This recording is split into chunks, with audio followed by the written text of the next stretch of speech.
All right, today we're looking at a piece called Six Evidence-Based Habits Helping Seniors Stay Strong.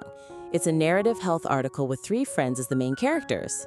And right away, the first major issue is that the piece really struggles to match its serious, evidence-based claim with a tone that frankly feels a bit condescending.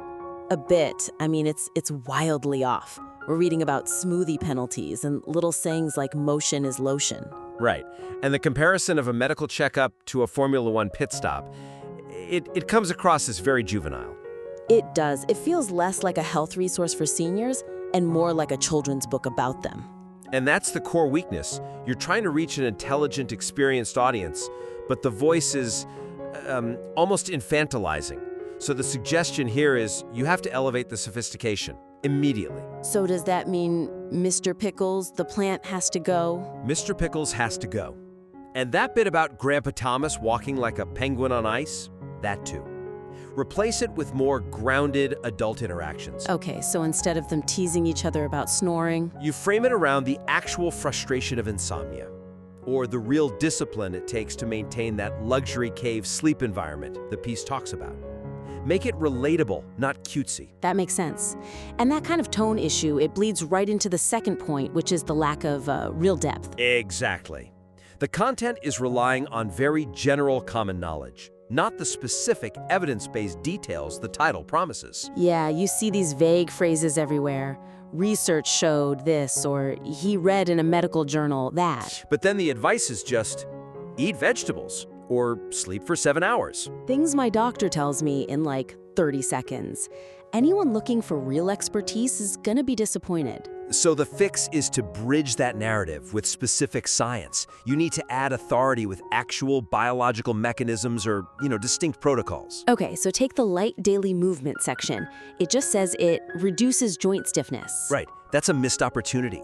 Don't just say stiffness. Talk about the impact of, say, weight-bearing exercise on bone density, or how it helps prevent sarcopenia.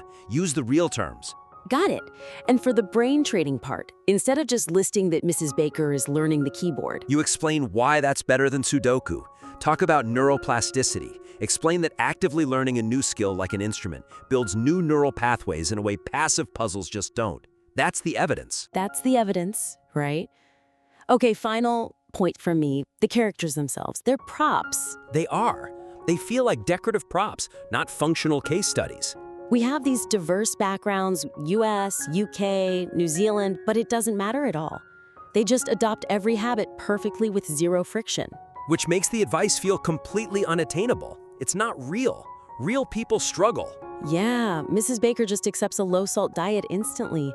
No one does that. It skips the hardest part. So you need to use the characters to illustrate that struggle. Show her wrestling with the flavor loss. Show her finding specific herbal replacements that actually make the food taste good again. Okay, or with Grandpa Thomas, is coffee cutoff time?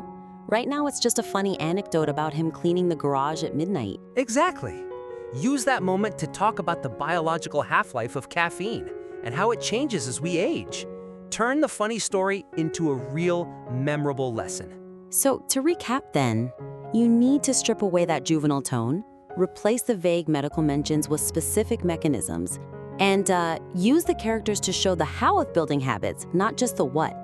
Treat your audience with respect, show the science, and ground the advice in reality. Make those changes. Really focus on that friction in the science. And we'd love to see it again.